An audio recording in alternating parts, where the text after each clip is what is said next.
प्रिय दर्शकों, नमस्कार। एक बार फिर से उपस्थित हूँ आप सबके सामने विश्लेषण जन्म कुंडली का इस कार्यक्रम के अंतर्गत। आज जो आपके सामने कुंडली लेकर के आया हूँ, ये कुंडली आई है मेरे पास पंतनगर उत्तराखंड से। शुरू करते हैं आज का कार्यक्रम। कहीं नहीं जाना है, बिल्कुल बन के रहिएगा। कार्यक्रम आरंभ करेंगे, पर उससे पहले आप लोगों को बताऊं, किसी भी अवस्था में आप चाहे जैसे जीवन जीते हो, चाहे जैसे भी जीते हो, आपका अपना तरीका है और उसमें किसी का हस्तक्षेप आप भी नहीं चाहते हैं कि किसी का हस्तक्षेप उस पे हो। आप जैसे जीवन जिएंगे वैसे ही जिएंगे, पर सारी चीज़ें तो करते ही हैं। मंदिर भी जाते होंगे, अब ज्योतिष देखते हैं तो मंदिर तो जाते ही होंगे, बड़ों का आदर भी करते होंगे, सूर्य को अर्घ्य भी देते होंगे, नहीं देते हैं तो देना शुरू कर देना चाहिए। इसके बाद अपने माता पिता की सेवा करते ही होंगे। बहुत ज़्यादा बार आप कोशिश ये करते होंगे कि उनका अनादर आपसे ना हो, बड़ों का आदर होता रहे, तीर्थ यात्रा होती रहे। फिर उसके बाद अपने पर्यावरण के प्रति आप सजग हैं, जिम्मेदार हैं, हिंसा में विश्वास नहीं करते। हमारे यहाँ शास्त्र में बात आई है, हर उस धर्म का, बहुत ध्यान से सुनिएगा, और ये बात आप हर जगह बता सकते हैं। हमारा सनातन धर्म कहता है, हर उस धर्म का परित्याग कर दो जिसमें हिंसा को सबसे ऊपर या सर्वोपरि माना गया, या जिसमें हिंसा होती हो। आपके जीवन से अगर हिंसा गायब नहीं है, उस धर्म में रह करके आप उस धर्म का नुकसान कर रहे हैं। किसी भी धर्म में हिंसा को स्थान नहीं देना चाहिए। और अगर कोई आपको ऐसा लगता है कि किसी धर्म में हिंसा की सर्वोच्चता है, उसमें बताया गया है कि मारो, काटो, छीनो, झपटो, तो वो धर्म नहीं है। दरअसल वो किसी व्यक्ति के द्वारा एक लिखी हुई किताब है, किसी व्यक्ति के द्वारा लिखी हुई किताब है, जिसमें ये बताया गया है या बता दिया जाता है। अगर मैं लिख दूं कि इसके अतिरिक्त जितने दिखें वो सब तुम्हारे दुश्मन हैं, शत्रु हैं, तो वो मेरी एक राय हो सकती है जो उस समय विशेष से प्रभावित हुई मानी जा सकती है। पर इसका अर्थ ये नहीं है कि हम उसमें अपनी हाँ में हाँ मिलाते रहें। हमेशा याद रखिए, किसी भी धर्म में, मैं किसी भी धर्म की बात करता हूँ, किसी भी धर्म में हिंसा को अगर स्थान दिया गया है, वो धर्म नहीं है, वो किसी व्यक्ति से प्रभावित है। और यहाँ तक कि उस धर्म का परित्याग कर दो, उस धर्म का परित्याग कर दो जिस धर्म में हिंसा के बीज छुपे हुए भी हों, ताकि वो कल को अंकुरित होकर के वृक्ष न बने, है ना। आइए शुरू करते हैं आज का कार्यक्रम। कहीं नहीं जाना है। मैं ये भी कह रहा था साथ ही साथ कि आप चाहे जैसे जीवन जीते हैं, उस जीने में धर्म को ला दीजिए, ठाकुर जी को ला दीजिए, पीपल के वृक्ष की पूजा ला दीजिए, गौ माता की सेवा ला दीजिए, अपने ठाकुर जी की नित्य पूजा ला दीजिए। उनके लिए वस्त्र तैयार करना, उनके लिए भोग बनाना, उनके लिए सुविधाएं जुटाना, उनको सजा कर रखना, उनको अलंकृत करना। और कई बार मैं मठों में जाता हूँ, मैं जब जाता हूँ तो मठों में जाता हूँ, तो वहाँ मैंने देखे हैं कि जो साधु महात्मा लोग रहते हैं, वहाँ पे अपनी छोटी सी कुटिया बनाए, उसमें उन्होंने ठाकुर जी को बड़े अजब तरीके से सजा दिया है। हाँ, और बड़ा मतलब कम साधन में उन्होंने ठाकुर जी को सारी चीज़ें दे रखी हैं, अपनी सामर्थ्य शक्ति के आधार पे जितना भी बनता है। तो आप चाहे जैसे भी रहते हो, चाहे एक कमरे में रहते हो, उसमें ही ठाकुर जी का एक कोना जरूर बनाइए, बजरंगबली का एक कोना जरूर बनाइए, अपने गुरु जी की एक तस्वीर जरूर लगाइए। ऐसा करने से हमारे जीवन में जितनी भी बुरी चीज़ें होती हैं, वो नित्य निरंतर समाप्त होती जाती हैं, क्योंकि कलयुग इन्हीं चीज़ों से आपके ऊपर हावी होता है और आपको नष्ट करना चाहता है। जब कभी भी दान करने का मन करेगा ना, उसी समय आपको अपनी सारी आवश्यकता की चीज़ें दिखाई देने लगेंगी। नहीं, ये भी करना है, अभी चलो इस महीने इतना ही करते हैं, अगले महीने ये कर देंगे, इस महीने तो मोबाइल खरीद लेते हैं, ये खरीद लेते हैं, ये कपड़ा खरीद लेते हैं, ये खरीद लेते हैं। मतलब आपकी जो अपनी चीज़ है वो आपको लगने लगेंगी। पर ऐसा अगर हो तो समझ लीजिए कि कलयुग हावी है, क्योंकि दान के बीच में तो किसी चीज़ का अवरोध आना ही नहीं चाहिए। दान के मार्ग में, पुण्य के मार्ग में, धर्म के मार्ग में, है ना, माता पिता की सेवा के मार्ग में, ठाकुर जी की सेवा के मार्ग में, गायों की सेवा के मार्ग में, गुरुजनों की, संत जनों की सेवा के मामले में, दुनिया की कोई भी वस्तु अगर बीच में आती है तो समझ लीजिए कि कलयुग आपके मस्तक पे विराजमान हो रहे हैं, राजा परीक्षित की तरह, है ना। तो इस वजह से ये बात बहुत आवश्यक है। सबसे पहले इनकी कुंडली के पंचांग से आपका परिचय करा देता हूँ, जो बहुत आवश्यक है और वो जानना इस वजह से महत्वपूर्ण है क्योंकि पंचांग ही ग्रहों को बलवान और मजबूत बनाता है। सबसे पहले आषाढ़ माह में जातक का जन्म हुआ, ऐसे लोग जो आषाढ़ माह में जन्मे होते हैं वो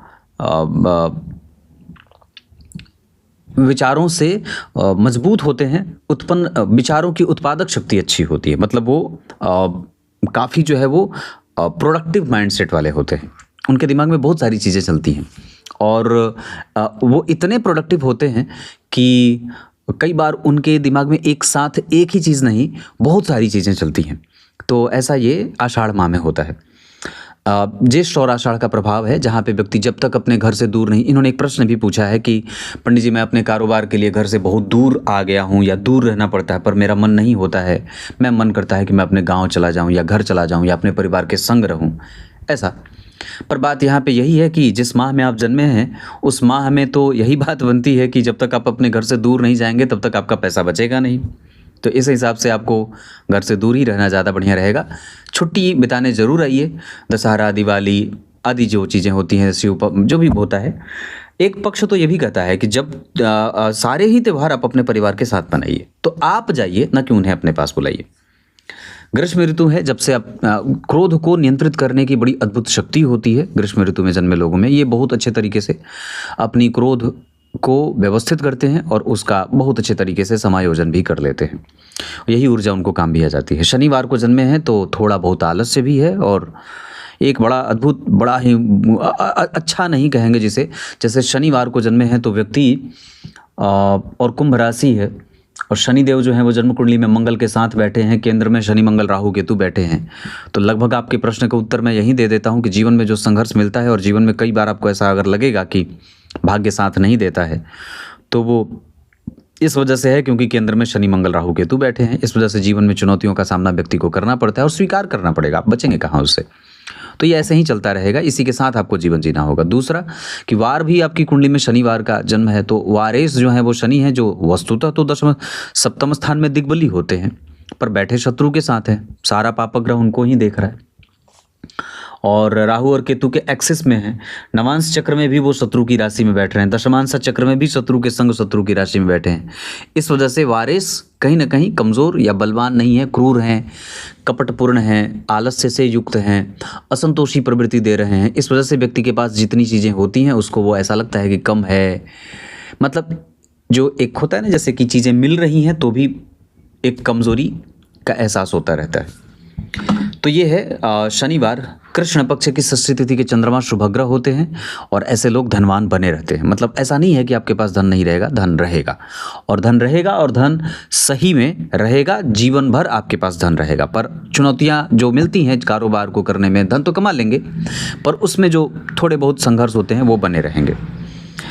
धनिष्ठा नक्षत्र, वसु नाम के देवता इस नक्षत्र के स्वामी होते हैं। वैसे तो ये क्या बोलते हैं कि वशुभ्यो नमः इस मंत्र का जप आपको करना चाहिए। मैं तो एक बात और भी कहता हूँ कि विषकुंभ योग, शूद्र वर्ण और राक्षस गण होगा। मंगल का नक्षत्र है और शनि की राशि है। धनिष्ठा नक्षत्र मंगल का नक्षत्र होता है और शनि जो है वो जन्म कुंडली में कन्या राशि में बैठे हैं। मैं जब कुंडली बनाता हूँ तो मुझे बड़ा डर लगता है कि कहीं मैंने गलत तो नहीं बिठा दिया है। तो धनिष्ठा नक्षत्र के अधिपति मंगल हो गए, ये पापक होते हैं, लग्न को देख रहे हैं। मीन लग्न की कुंडली में भाग्य भाव के स्वामी होते हैं, शनि के साथ बैठे हैं जो लाभ भाव के स्वामी हैं। तो लाभ और भाग्य का संबंध जन्म कुंडली के केंद्र में हुआ, ये बहुत अच्छी बात है। इसे बहुत अच्छा कहेंगे कि लाभ भाव के स्वामी आपकी कुंडली में लग्न को देख रहे हैं और इसे बहुत ज़्यादा अच्छा कहेंगे कि आपकी कुंडली में भाग्य भाव के स्वामी लग्न को देख रहे हैं।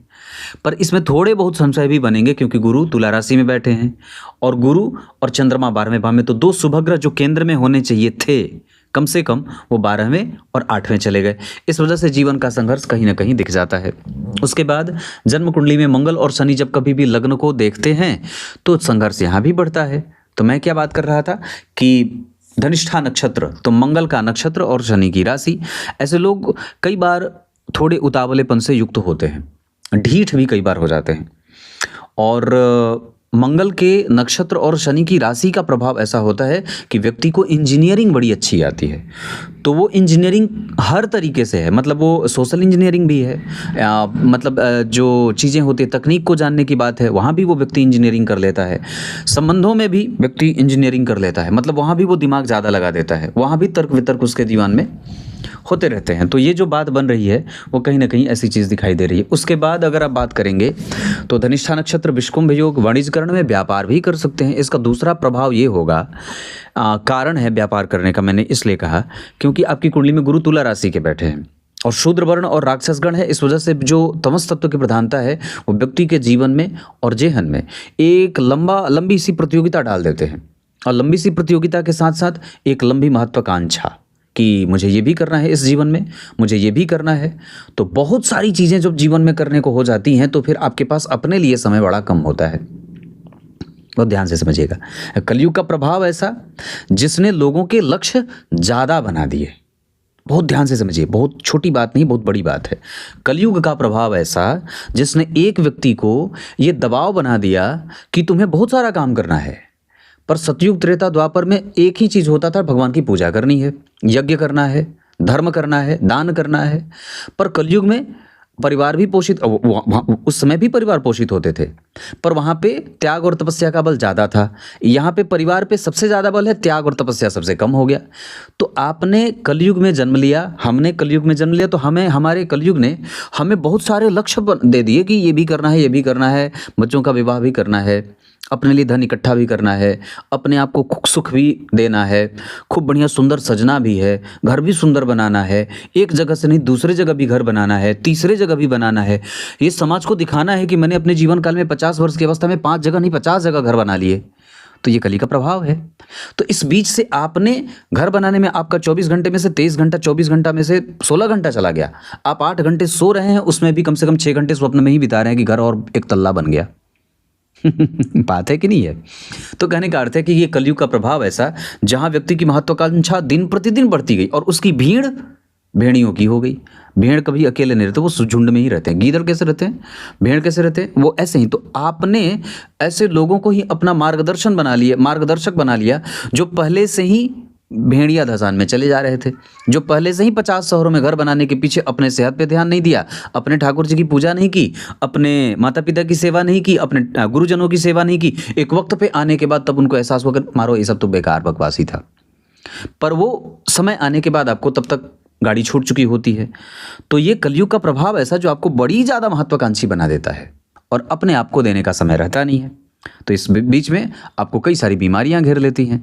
तो जो एम्बियस, क्या बोलते हैं उसको अंग्रेजी में, एम्बिशियस ही बोलते हैं ना, हो सकता है मैं गलत हूं, पर जो भी है महत्वाकांक्षा, उसको अंग्रेजी में आप जो समझना है समझ लीजिए। पर इस कुंडली में महत्वाकांक्षा भाव के स्वामी व्यापार में बैठ करके लग्न को देख रहे हैं। इस कारण से व्यक्ति के जीवन में एम्बिशन बहुत ज़्यादा है, लक्ष्य बहुत ज़्यादा है, वो है महत्वाकांक्षी, और एनर्जी भी उसी लेवल की है। ऐसा नहीं है कि कोई एनर्जी कमज़ोर है। तो एनर्जी इसलिए क्योंकि मंगल लग्न को देख रहे हैं, और कहीं ना कहीं भाग्य भी है, पर सामान्यतया थोड़ा कम है क्योंकि गुरु भाग्य के कारक होकर के शत्रुगत हो रहे हैं। इस भाव के स्वामी जन्म कुंडली के द्वितीय भाव में बैठे हैं, जो परिणाम को कई बार कमज़ोर कर देते हैं। आगे बताऊंगा कैसे। अष्टम भाव के स्वामी होकर के शुक्रदेव द्वितीय भाव में चले गए हैं। तो याद करिए, मैंने इस पे सिद्धांत बताया था अपने चैनल पे। अष्टम भाव के स्वामी जहां बैठेंगे और जहां देखेंगे, हालांकि देख तो अपनी राशि को रहे हैं, पर फिर भी अष्टम भाव के स्वामी धन भाव में बैठते हैं तो कई बार जीवन में छोटे मोटे संघर्ष, धन धान्य से संबंधित चिंताएं, बेवजह कुटुंबों से लड़ने का खतरा या पैतृक संपत्ति पे नुकसान। इतना ही नहीं, 12वें भाव में चंद्रमा बैठे हैं जो राहु से दृष्ट हैं और गुरु से दृष्ट हैं। लग्नेश होकर के गुरु अष्टम भाव में बैठे हैं। यहाँ पर जो गुरु बैठे हैं वो अपनी राशि के बैठे हैं, बहुत अच्छी बात है। यहाँ भी वो अपनी राशि के बैठे हैं, इसका अर्थ है कि गुरु अच्छा परिणाम देंगे। हाँ, पर 12वें भाव में चंद्रमा राहु के प्रभाव में है, इस वजह से वो चंद्रमा कई बार व्यक्ति के जीवन में अव्यवस्था देते हैं, अधिक व्यय देते हैं, शत्रुपूर्ण व्यवहार करने वाले लोगों की कोई कमी नहीं रहती है, एक जैसा जीवन हमेशा नहीं रहता है, जीवन की जो प्रक्रिया है वो बदलती रहती है, आपकी प्रतिक्रिया बदल जाएगी, विचार बदल जाएंगे, दृष्टिकोण बदल जाएगा, मित्र बदल जाएंगे, शत्रु बदल जाएंगे। मतलब ये बदलता रहता है और एक जैसा व्यक्ति नहीं, उसको ताप संताप की बीमारी लगती है, प्रायः वो रोगी बना रहता है। वसु देवता के बारे में मैं चर्चा कर रहा था, बता दूं, ओम वसुभ्यो नमः। इसका अर्थ ये भी है कि आप जिस नक्षत्र में जन्मे हैं, धनिष्ठा नक्षत्र में, आपको अपने घर को सुगंधित बनाकर रखना चाहिए, अपने आप को सजा कर रखना चाहिए, जितना ज़्यादा हो सके उपासना करिए, गायों की उपासना करिए, गायों की पूजा करिए, गौ माता की पूजा करिए, दीपक जलाया करिए। दीपक जलाने का हमारे शास्त्र में बड़ा महत्व है, तो दीपक जलाया करिए। नित्य पीपल के वृक्ष की परिक्रमा किया करिए, पीपल के वृक्ष के पास ही जा करके कुछ थोड़ी सी पूजा कर लीजिए, है ना। और आप जितना ज़्यादा हो सके अपने आप को टेम्परेचर से बैलेंस करें, मतलब शरीर के जो अंदर की गर्मी है उसको कैसे शांत रखा जाए, बुखार ना लगे, बीपी ना बढ़े, इस तरीके की जो ताप संताप की बीमारी होती है, रक्त प्रवाह बहुत तेज ना हो, बीपी बोलते हैं ना उसको, ब्लड प्रेशर, वो बहुत तेज ना हो, इसका ध्यान रखना चाहिए। और ये बात है, तो ये आपकी कुंडली का पंचांग। और थोड़ी सी बात कुंडली पे, लग्न 12 अंश का बना है और उत्तरा भाद्रपद नक्षत्र का लग्न बना है, शनि उसको देख रहे हैं लग्न को, ये बहुत अच्छी बात है। मीन लग्न में आपका जन्म हुआ है, मीन लग्न में जन्म हुआ है और आपकी कुंडली में सूर्य जो है वो वृष राशि में बैठे हैं, शुक्र मेष राशि में बैठे हैं। मीन लग्न में ही भरत जी का जन्म हुआ था, मीन लग्न के ही थे वो। और आश्लेषा नक्षत्र में शत्रुघ्न और लक्ष्मण जी का जन्म हुआ था नक्षत्र के हिसाब से। भगवान राम का जन्म कर्क लग्न में हुआ था और मीन लग्न में हुए थे भरत जी। तो मतलब जो एक होता है ना, जैसे कि भगवान के चतुर्थांश से जो भरत जी थे वो भगवान के चौथे अंश से उत्पन्न हुए थे, चौथे अंश थे वो भगवान के, और मीन लग्न में ही जन्मे थे। तो मीन लग्न के लोग सदैव हंसी खुशी करने वाले होते हैं, वो बहुत ज़्यादा उनके ऊपर अपने अंदर इस व्यक्तित्व को जागृत, मतलब अपने आप को अपने आप से मिलाना होगा, क्योंकि आपका वस्तुतः वास्तविक नेचर क्या है। तो वास्तविक नेचर है हमेशा खुश रहना, और वास्तविक नेचर है रोना तो खूब रो देना। रामचरितमानस में या रामायण में, वाल्मीकि रामायण जब आप पढ़ेंगे तो उसमें जो भगवान की बात होगी, उसमें सबसे ज़्यादा त्याग और सबसे ऊंची तपस्या भरत जी ने ही की है, भगवान राम से भी ज़्यादा की है ना। भगवान राम से भी ज़्यादा तपस्या भगवान भरत ने किया है। और ये दार्शनिक कुंडली होती है, मीन लग्न के लोग दार्शनिक होते हैं, इनके जीवन का जो दृष्टिकोण है वो काफ़ी ऊंचा होता है। धनु लग्न भी दार्शनिक होता है, पर मीन लग्न ज़्यादा दार्शनिक है। ये इतने दार्शनिक होते हैं कि इनकी दार्शनिकता कई बार इनके गुरु भी नहीं पहचान पाए, वशिष्ठ जी भी नहीं पहचान पाए, और ये अपनी दार्शनिकता के लिए तो स्वतः भगवान से भी लड़ बैठे, भाइयों से भी लड़ बैठे, यहाँ तक कि अपने गुरुजन से भी लड़ बैठे। इनकी दार्शनिकता ऐसी थी। वशिष्ठ जी से लड़े हैं, उनसे मतलब प्रश्न पूछा है, क्यों उन्हें जाने दिया वनवास, क्यों उन्हें वन गमन के लिए क्यों ऐसा होना पड़ा, ऐसा कहा है उन्होंने। तो इनकी दार्शनिकता ऐसी थी। तो ये लग्न का प्रभाव ऐसा है, लग्न ऐसा कि आपको आपके व्यक्तित्व से मिला दे, मतलब आपको खुश रहना है, आप अप्रसन्न नहीं रहिए, चाहे जैसी भी परिस्थिति हो, हम उसके साथ तारतम्य बनाने की पूरी कोशिश करेंगे और किसी भी अवस्था में हम उत्साहहीन नहीं होंगे। क्लियर है। शुक्र द्वितीय भाव में और लग्न को शुभकर्त्री लगा है, ऐसी बहुत कम कुंडलियों में देखने को मिलता है कि लग्न को शुभकर्त्री बन जाए। तो चंद्रमा 12वें और शुक्र द्वितीय, ये शुभकर्त्री योग हो गया। लग्न के अधिपति अष्टम भाव में, अष्टम भाव के अधिपति देख रहे हैं, इसका अर्थ होगा कि व्यक्ति का कंसंट्रेशन बहुत अच्छा है, कंसंट्रेशन बहुत अच्छा है, रिसर्च बहुत अच्छा है। और ध्यान से देखिए तो लग्नेश के ऊपर राहु की भी दृष्टि है, इसका अर्थ होगा कि लग्न और लग्नेश अगर राहु से युक्त हों और लग्नेश जहाँ बैठे हैं उसे ठीक 7वें घर में शुक्र बैठे हैं, तो ये व्यक्ति को महान व्यापारी भी बनाते हैं, उद्योगी बनाते हैं, बड़ा अच्छा दाम्पत्य बीतता है। पर यहाँ जो शनि मंगल बैठे हैं, ये पति पत्नी से दूरी बनती है, मतलब यहाँ व्यक्ति को दूर रहना पड़ता है कारोबार के लिए। तो जो हो रहा है जीवन में वो क्यों हो रहा है, क्योंकि कुंडली में ग्रह ऐसे बैठे हैं। और जो दिमाग में बातें चल रही हैं वो क्यों चल रही हैं, क्योंकि मीन लग्न है। और जो कारोबार में अनिश्चितता है, वो अनिरंतरता है, जो कारोबार को लेकर के चिंता है, जो असंतोषीपन की प्रवृत्ति है, वो क्यों है? क्योंकि शनिवार को जन्मे हैं। और धन एक जैसा नहीं रहता, धन को लेकर के चिंताएं क्यों होती हैं? व्यापार तंत्र क्यों कमजोर है? एक जैसा वर्तमान क्यों नहीं है? वो चंद्रमा 12वें भाव है, इस वजह से है। आप सुंदर क्यों हैं? आप अनुभवी क्यों हैं? आप दार्शनिक क्यों हैं? क्योंकि शुक्र द्वितीय भाव में बैठे हैं, गुरु से दृष्ट हैं। आप पराक्रमी क्यों हैं? आपका कम्युनिकेशन बड़ा बेटर है, वो क्यों है? क्योंकि सूर्य और बुध तीसरे भाव में बैठे हैं। पर वो मिसकम्युनिकेशन भी कभी कभी करेंगे, क्योंकि बुध वक्री हो जा रहे हैं। हालांकि अस्त नहीं होंगे, क्योंकि 13 अंश के हैं, सूर्य 27 अंश के हैं, तो अस्त नहीं होंगे। लेकिन फिर भी यहाँ व्यक्ति का कम्युनिकेशन सबसे उच्चतम स्तर का होता है। उसका कम्युनिकेशन इतना बढ़िया होता है कि वो बहुत आसानी से अपनी बात को रखता है, और उसका जो डिटर्मिनेशन है वो बहुत अच्छा है। तो बात को सही से रखना। और लग्न का मान 12 अंश का है, तो इसे प्रबुद्ध लग्न कहते हैं। तो प्रबुद्ध लग्न में जन्मे लोगों की आयु अच्छी होती है, निर्णय अच्छा होता है, मित्र अच्छे होते हैं, उसका सुख उसे ढूंढ लेता है, संतान का सुख बहुत अच्छा होता है, माता पिता, दादा दादी, ताया ताऊ, नाना नानी, इन सब का सुख व्यक्ति को ढूंढ लेता है या मिल जाता है। ऐसा विषम परिस्थितियां क्यों बनती हैं आत्मविश्वास को लेकर के? क्योंकि सूर्य 6वें भाव के स्वामी होकर के तीसरे भाव में बैठे हैं, इस वजह से ऐसा होता है। और धन को लेकर के लोलुप स्वभाव क्यों है? क्योंकि द्वितीय भाव में शुक्र बैठे हैं और केतु से दृष्ट हैं। प्रश्न यहां यह भी उठता है कि कारोबार को लेकर के संशय की स्थिति क्यों बनी रहती है? क्योंकि दशम स्थान में केतु बैठे हैं। ये देते हैं, क्यों देंगे? जरा ध्यान से देखें तो जन्म कुंडली के चतुर्थ स्थान में राहु जो होते हैं, वो व्यक्ति को सामान्यतया अच्छा परिणाम दे जाते हैं, बहुत अच्छे माने गए हैं चतुर्थ स्थान के राहु, क्योंकि केंद्र में है। सिद्धांत में बात आई ना, केंद्र त्रिकोण गो राहुर स्थितः सतोषतः।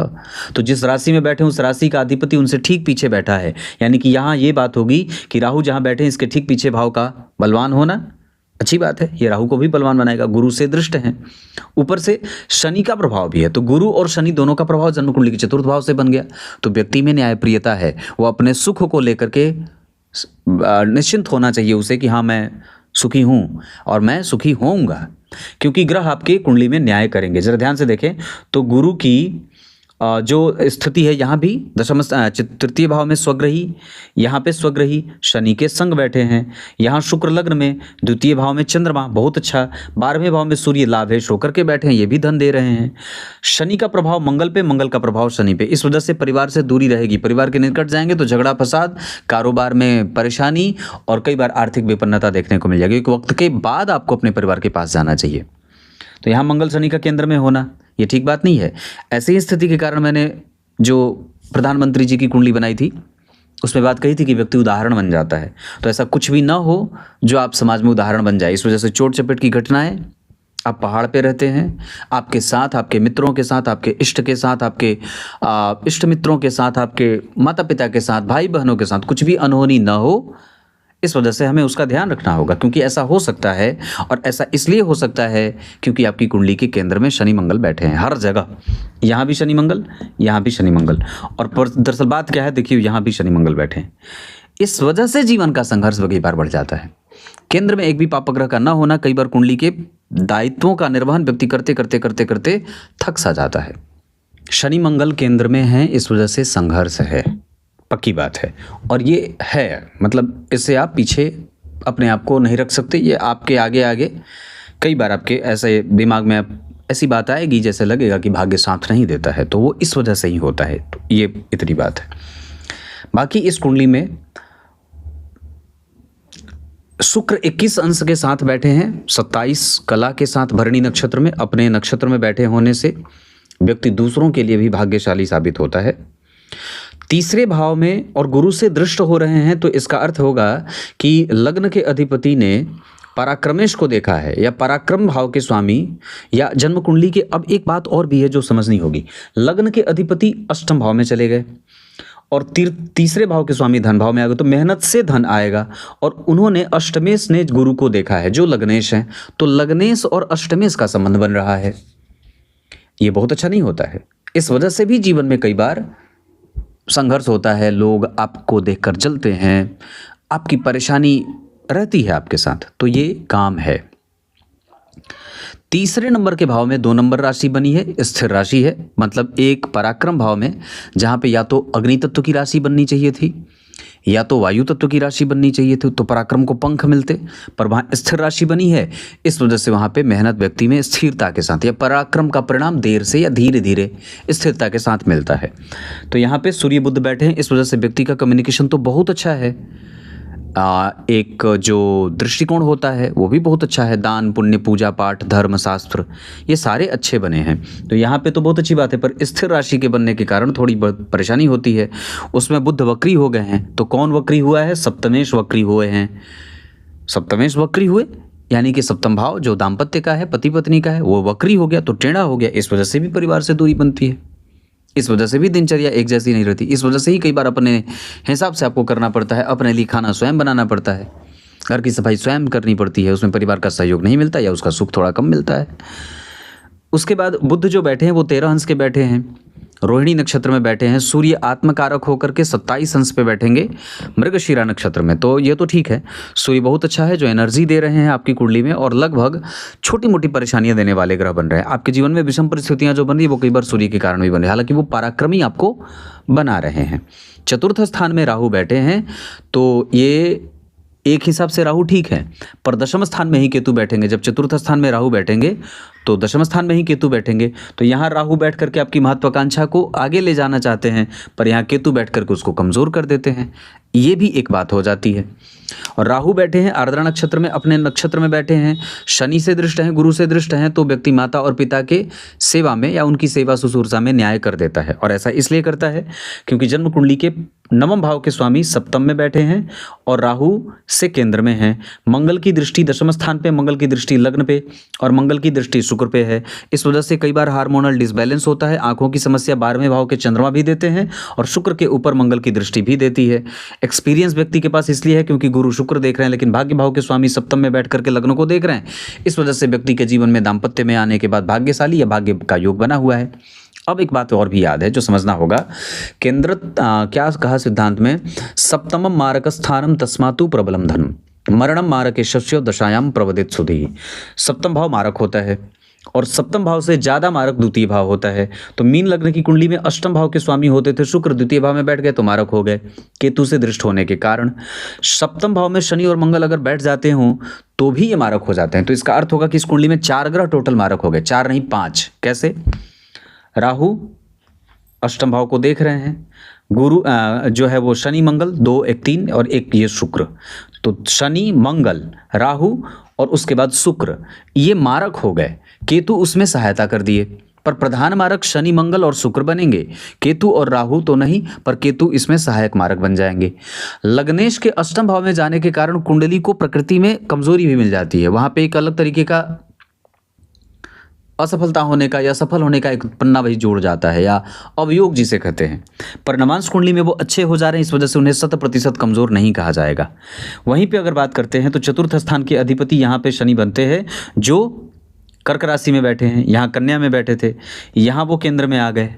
और जरा ध्यान से देखें तो तुला लग्न की कुंडली में शुक्र लग्न में बैठे हैं, मीन लग्न की कुंडली में गुरु केंद्र में बैठे हैं, लग्न के अधिपति तुला राशि में बैठे हैं। व्यापार ठीक है, नवमांश चक्र बहुत अच्छा बना है क्योंकि लग्नेश लग्न में तृतीय में चंद्रमा बैठे हैं, यहाँ पे मंगल केंद्र में बैठे हैं, ये बहुत अच्छी बात है, नीच भंग हो जा रहा है। शनि और मंगल का संबंध है, इस वजह से कहीं ना कहीं संघर्ष थोड़ा मोड़ा बनता है। 12वें भाव में सूर्य बैठे हैं, यहाँ पे वो वृष राशि में थे, यहाँ वो कन्या में आ गए। इस वजह से सूर्य की दशा में आत्मविश्वास, आत्मसम्मान, चरित्र बल, ज्ञान गुणगण, यश मान पद प्रतिष्ठा ये सब मिल जाती है। जबकि चंद्रमा की दशा में भी मिलेगा, पर थोड़े बहुत रुक के साथ। हालांकि चंद्रमा और मंगल का संबंध अगर नहीं होता तो ये और भी चंद्रमा गड़बड़ हो जाते। नवमांश चक्र में जो चंद्रमा यहाँ बैठे हैं, ये अच्छी बात है कि गुरु से केंद्र में है और कम से कम लग्न के अधिपति स्वग्रही हैं। इससे और भी अच्छी बात है कि बुध यहाँ तीसरे भाव में बैठे हैं, जो चतुर्थ भाव के स्वामी होकर के बैठे हैं, शुक्र से दृष्ट हैं जो इस भाव का स्वामी है। यानी कि शुक्र यहाँ भी अपने भाव को देख रहे हैं, शुक्र यहाँ भी अपने भाव को देख रहे हैं। और जरा ध्यान से देखें तो शुक्र यहाँ स्वग्रही, इसका अर्थ होगा कि इस कुंडली के अष्टमेश कहीं ना कहीं एनर्जी के साथ परिणाम देने वाले बन रहे हैं। तो अष्टमेश अगर बहुत ज़्यादा एनर्जेटिक हो जाएंगे तो कई बार आपको वहां भी सोचवाने पे विवश करेंगे जहां आपको नहीं सोचना चाहिए। चतुर्थ स्थान में राहु 19 अंश के बैठे हैं, ये 100% अच्छा परिणाम करेंगे। राहु के बारे में आपको चिंता नहीं करनी चाहिए। बल्कि मंगल और शनि जो सप्तम भाव में बैठे हैं ये आपका संघर्ष बढ़ा रहे हैं, क्योंकि पापक ग्रह अगर लग्न को देखेंगे तो कई बार आपके कारोबार में विलंब देंगे, कई बार आपके व्यापार में विलंब देंगे, कई बार दाम्पत्य में दूरी बना देंगे, कई बार एक संतति हो जाए तो दूसरी संतति होने में गर्भ ठहरे ही नहीं, या जीवन में थोड़ा मोड़ा संघर्ष बन जाता है। न्याय होगा पर वक्त लगेगा, अगर पेशेंस रख लेते हैं तो विजेता बन जाएंगे, अन्यथा आपका परिणाम किसी दूसरे को मिल जाएगा। इस वजह से शांत रहें, धैर्य के साथ अपना काम करते रहें, पर व्यापार की तरफ दिमाग आवश्यक रूप से लगाएं। जितना ज़्यादा हो सके तकनीक से संबंधित जितना भी कारोबार होता है आप 100% कर सकते हैं और आपको करना भी चाहिए। तो ये हो गए राहु। चतुर्थ भाव के अधिपति 12 में बैठे हैं, पंचम भाव के अधिपति जन्म कुंडली में 12 में बैठे हैं, चतुर्थ भाव के अधिपति तीसरे बैठे हैं, तो ये दोनों भाव के स्वामी त्रिक भाव में चले गए, दो स्थान में चले गए। इस वजह से भी कहीं ना कहीं छोटी मोटी परेशानी आती है। पंचम भाव के बाद छठवें भाव के स्वामी भी त्रिक भाव में चले गए, सातवें भाव के स्वामी त्रिक भाव में, अष्टम भाव के स्वामी द्वितीय भाव में मारक हो गए, नवम भाव के स्वामी सप्तम भाव में आकर के भी मारक हो जा रहे हैं। अगर राहु और केतु के मध्य नहीं होते, शनि के साथ नहीं बैठे होते 12वें भाव के स्वामी के साथ, तो उतने कमजोर नहीं होते, पर यहाँ पे मंगल के साथ शनि के साथ बैठे हैं, कोई भी पापक ग्रह जब एक साथ देखे और लग्न पे किसी शुभ ग्रह की कोई दृष्टि न हो तो गड़बड़ी तो होगी। दशम भाव के अधिपति जन्म कुंडली के अष्टम में चले गए, तो ये एक तरीके से आपको ये एक चुनौती दे देते हैं, या फिर ये कह देते हैं कि तुम पेशेंस रख लो, कितना मैं तुम्हारे जीवन में विषम परिस्थितियों का अंबार लगाता रहूंगा, इंतजार कर लो। तो ऐसा गुरु कह रहे हैं। अष्टम भाव में बैठ जाएंगे दशम भाव के स्वामी, तो पिता से मतभेद, आत्मसम्मान को चोट, कई बार सामाजिकता जो प्रतियोगिता है वो व्यक्ति के जीवन में बनी की बनी रहती है। और कारोबार में वो जितना ज़्यादा चाहता है कि आगे बढ़ूं, बहुत एनर्जी लगा करके अपने आप को सिद्ध करना चाहता है, पर फिर भी उसे प्रूफ करना पड़ता है हर बार, बॉस के सामने, लोगों के सामने, कलीग के सामने, जो चीज़ें होती है सिबलिंग के सामने, अपने आप को सिद्ध करना पड़ता है कि हाँ मैंने किया है, या मेरे पास भी इतनी क्षमता है, मेरे पास भी इतनी सामर्थ्य है कि मैं ये कर सकता हूँ। पर सिद्ध करना क्यों पड़ता है? क्योंकि अष्टम भाव में गुरु आ गए हैं, और वो तब तक सिद्ध होता रहेगा जब तक आप स्वतंत्र अपना कारोबार नहीं करेंगे। तो इंजीनियरिंग से संबंधित, हार्डवेयर से संबंधित, बिल्डिंग कंस्ट्रक्शन से संबंधित, केमिकल से संबंधित, मार्केटिंग से संबंधित जितनी भी चीज़ें होती हैं आप वो कर सकते हैं, आपकी कुंडली में उसका योग लगेगा। मंगल 12 अंश के बैठे हैं, शनि 21 अंश के बैठे हैं, और कुंडली में 3 ग्रह वक्री हो गए हैं, गुरु, शनि और बुध। तो वक्री ग्रह भी कई बार अगर कुंडली में बहुत ज़्यादा हो जाते हैं तो कुंडली को संघर्ष में डाल देते हैं। तो बहुत सारी चीज़ें मैंने आपको बता दी हैं कि क्यों आपके जीवन में, जो आपका प्रधान प्रश्न था तो मैंने वो बता दिया लगभग। तो ये गुरु के कारण, गुरु जो है वक्री, शनि भी वक्री। हालांकि अब एक बात और भी है जो समझने वाली होगी कि गुरु 7 अंश पे वक्री हैं, पर शनि 21 अंश के वक्री हैं। अब जरा ध्यान से देखिए, और बुध जो है वो 13 अंश पे वक्री हैं। तो इनका वक्री होना ठीक ठाक है, इनका भी वक्री होना ठीक ठाक है, पर इनका वक्री होना ना इनको परेशान कर रहा है, और जीवन में कई बार जिम्मेदारी का बोझ या प्रेशर बढ़ा रहा है या दबाव डाल रहा है। ऐसा क्यों होता है? क्योंकि विदेश या 12वें या व्यय या जिम्मेदारी भाव के स्वामी वक्री हुए हैं। एक तो शनि, किसी शुभ ग्रह का कोई प्रभाव नहीं, ऊपर से इस कुंडली के मारक या पापी ग्रह, और ऊपर से सप्तम भाव में बैठ गए, मंगल के साथ बैठ गए, राहु और केतु के मध्य में आ गए और वक्री हो गए। और कितने वक्री हुए? तो 21 अंश पे वक्री हुए हैं। इस वजह से वो पूरे नेचर के साथ अपना जन्म कुंडली में परिणाम दे रहे हैं। नवांश कुंडली में शत्रु की राशि में बैठ गए, और दशमांशा चक्र में भी शत्रु के साथ शत्रु की राशि में बैठ गए। और शनि और गुरु जब बैठते हैं तो शनि का बल बढ़ जाता है, तो यहाँ ने अपना बल बढ़ा दिया, यानी कि आपकी महत्वाकांक्षा बढ़ रही है। और एक बात और है कि शनि गुरु जब किसी भी ग्रह के साथ बैठते हैं तो उस ग्रह का कारक क्षेत्र कमजोर कर देते हैं। तो यहाँ पे गुरु ने शनि के कारक प्रभावों को कमजोर कर दिया। यहाँ मंगल वाली बात होगी तो वहाँ पे पाप घर्षण ही ज़्यादा से ज़्यादा हो रहा है। इस वजह से भी कई बार संघर्ष जीवन का, मैंने पूरा कार्यक्रम ही संघर्ष क्यों है इसी चीज़ को सिद्ध करने में लगा दिया है।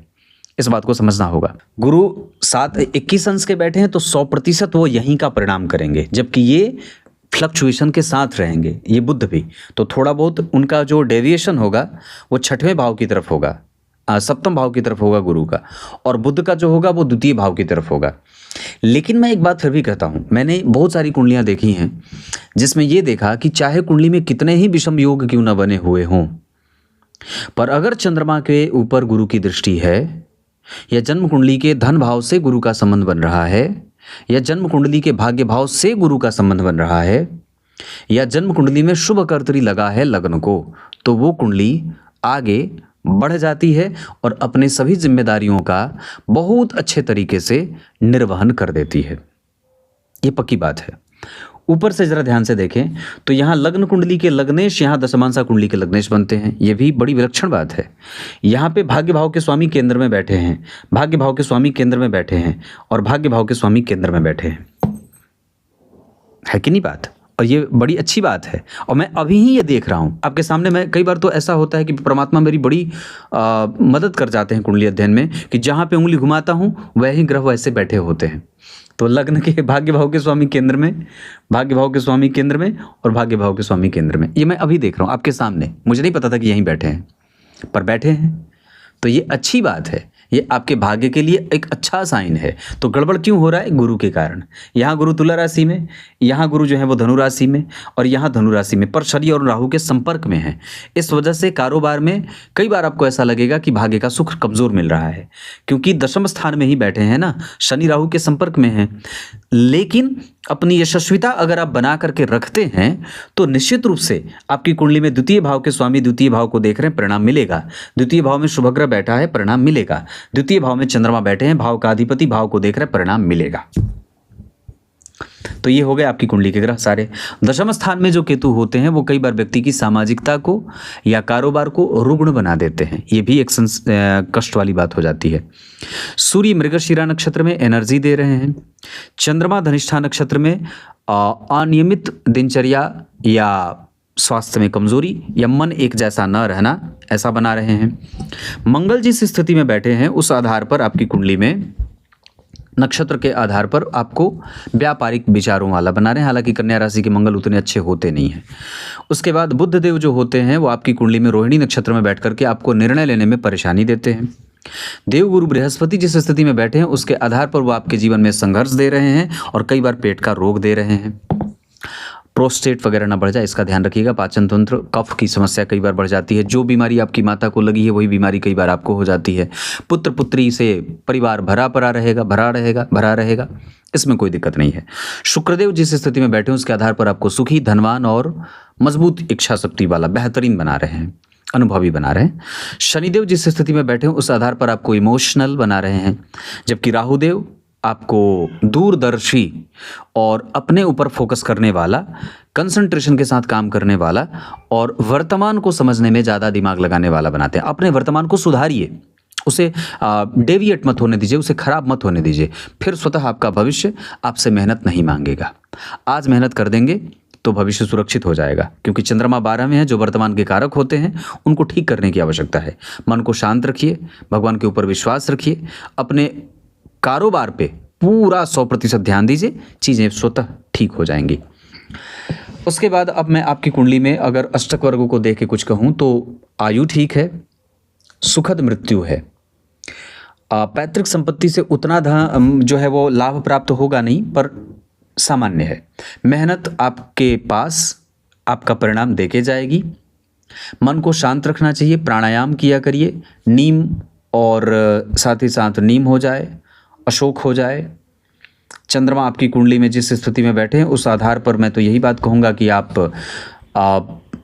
सहतूत का वृक्ष लगा सकते हैं। उसके साथ हमें हमारा यश, हमारी प्रतिष्ठा, संतान और एजुकेशन ये सब अच्छी है, इसमें कोई परेशानी नहीं है। नौकरी और व्यापार में पहले नौकरी, बाद में अगर मन करे तो व्यापार भी कर सकते हैं। 100% व्यापार का योग लगा हुआ है। कंसंट्रेशन पे काम करिए, नियमित दिनचर्या का पालन करना चाहिए। भाग्य का बल कमज़ोर थोड़ा बहुत है, वो मैंने बता रखा है शनि मंगल के कारण। बाकी आप के करियर को एक उज्जवल रास्ता मिलेगा और वो आने वाला है 2027 के फरवरी से। उसके बाद आपकी कुंडली में आप एक जो अच्छी खासी जो लग्जरी चाहते हैं जीवन में, जो एक प्रगाढ़ता चाहते हैं, वो भी आपको मिलेगा और वो शनिदेव देंगे। और आप अपने समस्त जिम्मेदारियों का निर्वहन भी करेंगे और सभी प्रकार के कार्य क्षेत्र में थोड़ी मोड़ी असफलता के साथ सफल भी होंगे। इसमें और चीज़ें जो मैं समझा दूं, किसको कहाँ बैठना चाहिए था। लग्न के अधिपति को यहाँ बैठना चाहिए था या यहाँ बैठना चाहिए था। यहाँ वो बैठ गए हैं तो थोड़ी कमजोरी है। धन भाव के स्वामी को या तो यहाँ बैठना चाहिए था, जबकि वो बैठे हैं सप्तम भाव में, तो कई बार ये स्वतंत्र व्यापार देते हैं। तृतीय भाव के स्वामी को यहाँ नहीं बैठना चाहिए था, यहाँ बैठना चाहिए था। या तो फिर यहाँ बैठ जाते या यहाँ बैठ जाते तो अच्छी बात होती। चतुर्थ में भी बैठ जाते तो लगभग उतना अच्छा नहीं होता। चतुर्थ भाव के स्वामी को यहीं बैठना था, या इससे ज़्यादा कि यहाँ बैठ जाते, या यहाँ, यहाँ या यहाँ बैठ जाते। यहाँ भी बैठ जाते तो बात बनती। पंचम भाव के स्वामी को यहाँ न बैठ करके यहाँ बैठना था, या यहाँ बैठ जाते या यहाँ बैठ जाते। यहाँ और यहाँ बैठ जाते मतलब नवम और दशम और एकादशवें स्थान में बैठ जाते तो अच्छी बात होती। छठवें भाव के स्वामी जो सूर्य बनते हैं उनको या तो लग्न में बैठना था, या तो दशम स्थान में बैठना था, या तो लाभ में बैठना था। बहुत ज़्यादा अच्छा ये होता कि वो लग्न में बैठ जाते। सप्तम भाव के स्वामी जो बुध बने हैं उनको या तो यहीं बैठना चाहिए था, या तो भाग्य में, या तो लग्न में बैठना चाहिए था। अष्टम स्थान के स्वामी जो शुक्र बने हैं वो उनको या तो यहाँ बैठना था, या तो कहीं नहीं, वहीं बैठे हैं जहाँ बैठे हैं वहीं ठीक है, मतलब द्वितीय भाव में। नवम भाव के स्वामी का सप्तम में बैठना भी ठीक है, पर ज़्यादा अच्छा होता कि वो दशम स्थान में बैठ जाते या फिर लग्न में बैठ जाते। दशम स्थान के अधिपति को अष्टम स्थान में नहीं बैठना चाहिए था, या तो लग्न में, या भाग्य में, या तो पंचम स्थान में बैठना, जिसमें सबसे अच्छा होता कि वो नवम भाव में बैठ जाते। एकादशवें भाव के स्वामी को सप्तम स्थान में बैठना था, अच्छी बात है, पर वो ज़्यादा अच्छी बात ये हो जाती कि वो वहीं के बैठ जाते जहाँ के वो स्वामी थे, मतलब कि एकादशवें भाव में बैठ जाते, या तो फिर 12वें भाव में बैठ जाते। तो ऐसा है। दशमांशा चक्र में लग्न के अधिपति का यहाँ बैठना बहुत अच्छा है, पर शनि और राहु के कारण उनको घर्षण मिल रहा है। और जन्म कुंडली में सूर्य का अष्टम भाव में बैठना, ये सूर्य को यहाँ ना बैठ करके या तो यहाँ बैठना चाहिए था, मतलब द्वितीय भाव में, या तो फिर पंचम स्थान में बैठना चाहिए था। बहुत अच्छी बात ये होती कि वो अपनी राशि में छठे स्थान में बैठ जाते। क्लियर है। दिन आपकी कुंडली के हिसाब से गुरुवार और सोमवार का अच्छा रहेगा। मित्रता आप कर्क और वृश्चिक वालों से कर सकते हैं। धन कमाने के लिए आपकी कुंडली जा सकती है दक्षिण और पूर्व की दिशा की तरफ। भवन जिसमें आप निवास कर सकते हैं वो है पश्चिम दिशा। मित्रता आपको कर्क और वृश्चिक वालों से, मैंने कहा शत्रुता वृष, कन्या और मकर वालों से नहीं करनी चाहिए। सूर्य को अर्घ निश्चित रूप से देना चाहिए। पीपल के वृक्ष की परिक्रमा आवश्यक रूप से करनी चाहिए। गीता जी के 11वें अध्याय का पाठ निश्चित रूप से करना चाहिए। राम रक्षा स्तोत्र का पाठ भी निश्चित रूप से करना चाहिए। ये सब नियम है। शंख से सूर्य को अर्घ दिया करिए।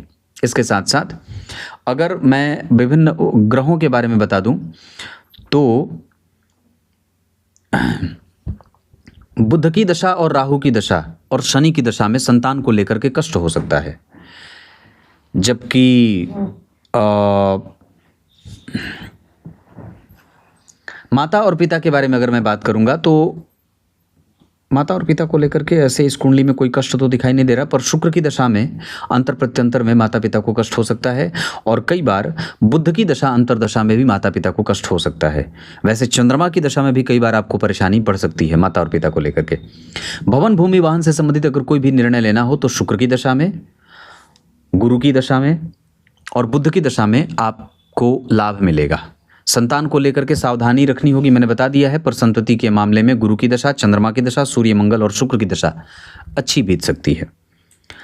हाँ, स्वास्थ्य को लेकर के अगर बात करूंगा तो राहु केतु और शुक्र के साथ चंद्रमा की दशा में स्वास्थ्य कमजोर हो सकता है, जिसमें मानसिक परेशानी, बीपी, शुगर और कई बार कफ से संबंधित परेशानी देखने को मिल सकती है। इतनी सारी चीज़ें। अपनी शिक्षा और बढ़ाना चाहें तो बिल्कुल बढ़ा सकते हैं। इसके अतिरिक्त अगर मैं बात कह दूं तो घर से दूर रहना ही ज़्यादा ठीक रहेगा।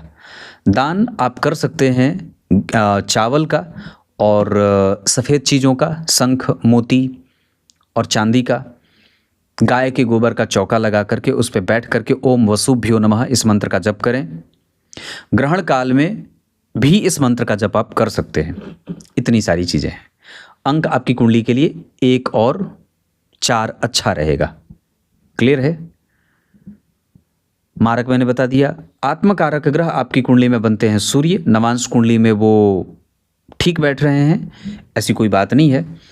लग्न कुंडली के भाग्य भाव के स्वामी मंगल कन्या राशि में, नवांश कुंडली में वो मेष राशि में अपनी राशि के हो रहे हैं। इस वजह से ऐसा ना करें, ऐसा ना कहें कि भाग्य का सुख नहीं मिलता है, मिलता है, पर आपकी महत्वाकांक्षा आपको ज़्यादा साल रही है।